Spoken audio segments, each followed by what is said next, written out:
पहले सरकार ही लूट मचाती थी, तो कहां से परिवर्तन हो जाता है? कहां से परिवर्तन हो जाता है? फेयर प्राइस शॉप संचालकों को केवल कोसने भर से परिवर्तन नहीं होने वाला है। मेरा मानना है प्रदेश में जिन क्षेत्रों में व्यापक रिफॉर्म हुए हैं उसमें से खाद्य रसद विभाग है, जिसमें 17 के पहले अगर मेरे जनता दर्शन कार्यक्रम में मेरे पास 1000 एप्लीकेशन आती थी तो उनमें से मैं देखता था कि लगभग 300 केवल राशन से संबंधित विसंगतियों की ओर लोग शिकायत करते थे। और आज जैसे कि विभागीय मंत्री श्री मनोज पांडे जी कह रहे थे, आज पब्लिक आती है, अन्य मुद्दों पे चर्चा करती है, एक भी शिकायत राशन वितरण की नहीं होती है।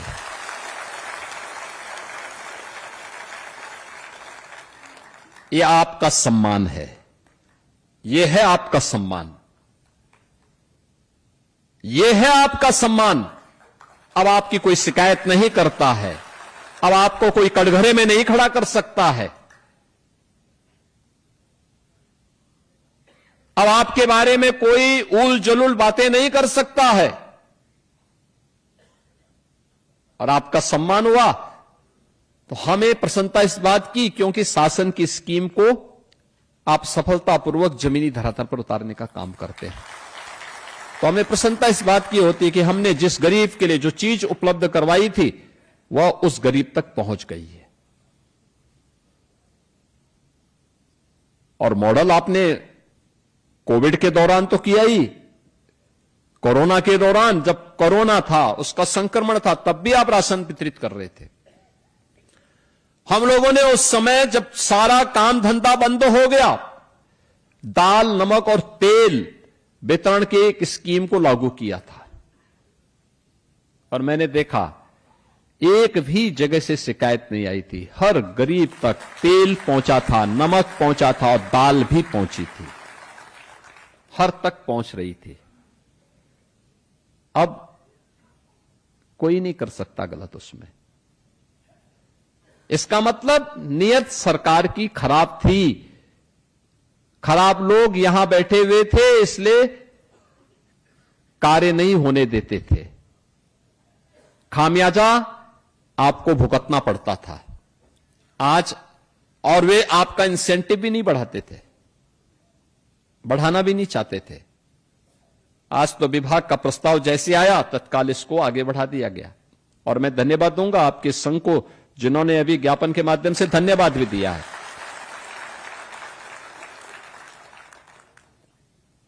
धन्यवाद भी दिया। बहनों और भाइयों, जो परिवर्तन इसके माध्यम से होना है, यानी सामान्यतः जो एवरेज है, थोड़ा कम आगे ज्यादा पीछे आगे पीछे हो सकता है, लेकिन जो एवरेज होता है लगभग हर एक विक्रेता के यहां आवंटन लगभग 100 कुंटल के आसपास हो जाता है। और उसमें अगर हम देखेंगे तो अब तक प्रति जो फेयर प्राइस शॉप के संचालक हैं, उनके प्रति माह की जो आय उसके माध्यम से होती थी वह 12,750 के आसपास हो जाती थी। अगर 100 कुंटल उसके पास जा रहा है तो 90 रुपए के हिसाब से ये पैसा हम देते थे, और अब जो पैसा हम इसमें देने जा रहे हैं 125 रुपए के हिसाब से देने जा रहे हैं। तो ये मान करके चलिए कि ये अब 16,250 रुपए, अगर कोई 100 कुंटल वितरित कर देगा तो 16,250 रुपए उसको केवल इसी से प्राप्त होंगे। इसके अलावा आप अपनी जो दुकान चलाएंगे वो अलग से, उसका मुनाफा आपका अलग है, लेकिन जो इससे ज्यादा बिक्री करेगा वह उतना ज्यादा उससे अपना मुनाफा कमा सकता है। यानी 30% की बढ़ोतरी पहली बार हो रही है उचित मूल्य के विक्रेताओं के लिए कि 30% के मार्जिन मनी में बढ़ोतरी का कार्य ये केंद्र और राज्य सरकार ने किया है। और मेरा मानना है कि इसमें जितनी तेजी के साथ हम अन्नपूर्णा भवन को आगे बढ़ाने का काम कर पाएंगे उतना ही वह परिवर्तन ला करके और भी बेहतर दिशा में उसके परिणाम हम सबके सामने आते हुए दिखाई देंगे।